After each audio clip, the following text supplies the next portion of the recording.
kakaknya Nina si Rio ini. Pas balik sholat Jumat itu kan, nah jadi neneknya ada di dalam nak makan.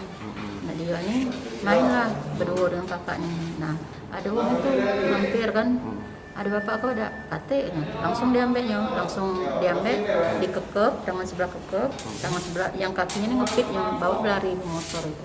Bung bapak nyok pelaku. Si kok Ada CCTV katanya. di CCTV lah kami jenguk tuh Aduh. CCTV tetangga ya. Memang posisi anak tuh di depan. Di apa? depan rumah Lagi main. lagi Di main. motor tuh duduk di depan apa di belakang? Di depan.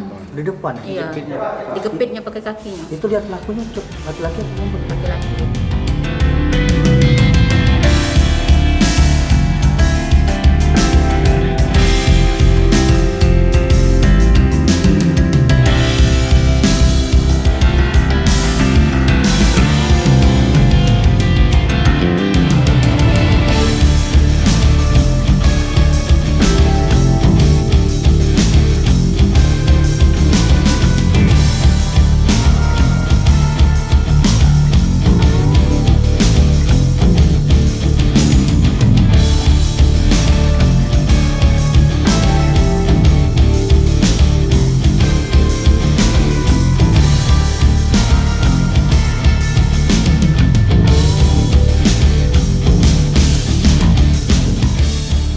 Jadi memang sangat beragam informasi yang kami terima sepanjang malam, tapi saya yakin dan percaya bahwa tidak semua itu salah.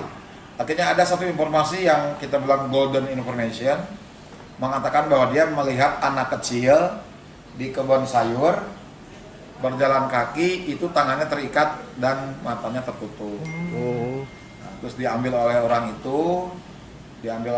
itu kurang lebih pukul menjelang maghrib, dibawa ke rumahnya jadi Mas Jaki ini. Kemudian dalam kondisi terikat dan ini bekas ikatannya.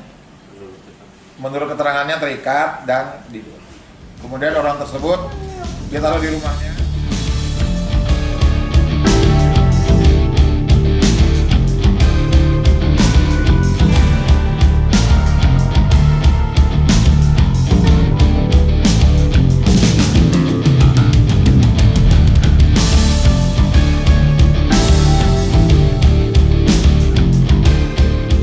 Kejadian itu hari Jumat pukul 1 siang ketika orang-orang selesai melaksanakan sholat Jumat.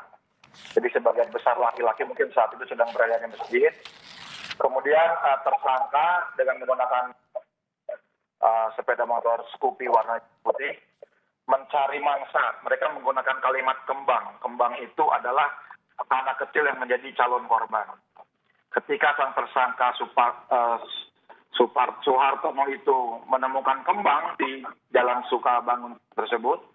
Kemudian dia mengambil, mencangklong dengan kendaraan Scoopy birunya yang kita saksikan di CCTV tetangganya, kemudian membawa kabur. Artinya sudah diintai sebelumnya ya Pak ya? Ya, jadi kami lihat dari CCTV, kita melaksanakan eliciting terhadap 34 CCTV yang ada di perumahan tersebut. Memang antara tersangka masuk ke jalan lorong tersebut dengan kembali hanya membutuhkan waktu 3 menit.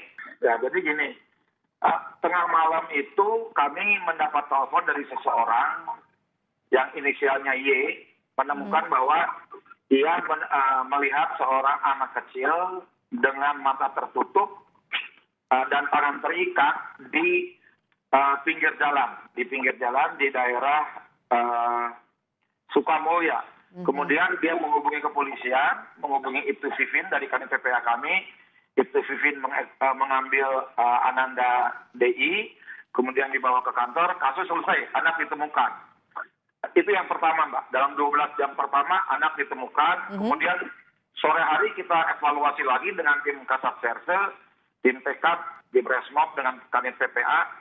Ada kejanggalan adalah masa iya anak dengan mata ditutup kepalanya, mata ditutup, kemudian mulutnya dibungkap, tangannya diikat, ditaruh di pinggir jalan, tidak ada masyarakat yang lihat. Seperti itu kita berangkat dari sana, kita lalu curiga, kita telusuri titik lemahnya dari yang menyerahkan itu tadi. Ketika kita tanya, kenapa kamu tidak menyerahkan langsung ke kepolisian, tapi mengundang kita, Dia yang bersangkutan mengatakan bahwa Pak, badan saya penuh tato Pak. Jadi kalau saya menyerahkan langsung ke pihak Polres, takutnya saya yang diduga. Jadi orang ini memang tidak tahu Mbak bahwa si DI itu korban dari penculikan. Dia hanya dikasih tugas oleh saudara Tri untuk mengembalikan sang anak. Kemudian kita telusuri lewat yang bersangkutan, mulailah terbuka bahwa saudara yang menyerahkan anak itu ternyata temannya Tri dan temannya Teman pelaku. dan pelaku. Oke, jadi pelaku ini ada 2 orang ya Pak, ditangkap di Ya. lokasi yang berbeda. Di Berbeda, mana betul. saja Pak? Yang pertama untuk pelaku yang memetik kembang atau yang mengambil anak, saudara Soehartono, kita melakukan penangkapan di rumah yang bersangkutan. Kemudian, jadi Soehartono fungsinya adalah mengambil anak atau memetik kembang. Setelah itu, dia serahkan kepada Tri lah yang membekap anak tersebut di rumah kosong. Rumah yang benar-benar jauh dari kanan kiri, sang anak dibawa ke rumah tersebut selama kurang lebih 6-8 jam. Setelah itu, kita dari Polrestabes mengembangkan 3 penyidikan, Pak. Yang pertama adalah scientific investigation. Kita melihat seluruh CCTV yang ada di perumahan tersebut. Kita melihat CCTV yang ada di Command Center Polda Sumatera Selatan. Yang kedua, kita melakukan penyelidikan secara manual, bertanya satu persatu dari mulai RT, RW, keluarga korban, orang tua korban. Yang ketiga, kita melaksanakan penyidikan media sosial. Jadi sosial media, do your magic. Kita sebarkan juga bahwa ada seorang anak yang diculik. Jadi ketika kami tanya pelaku, Saudara Tono, memang arahnya adalah faktor ekonomi. Beliau menyatakan bahwa faktor ekonomi. Motifnya ekonomi. Kemudian setelah tanya, berapa lama kamu mencari kembang? Yang bersangkutan, tersangka menyatakan sudah 1 bulan. Dia keliling-keliling kota Palembang untuk mencari kembang. Jadi ini bukan proses yang dadakan, memang sudah mereka rencanakan.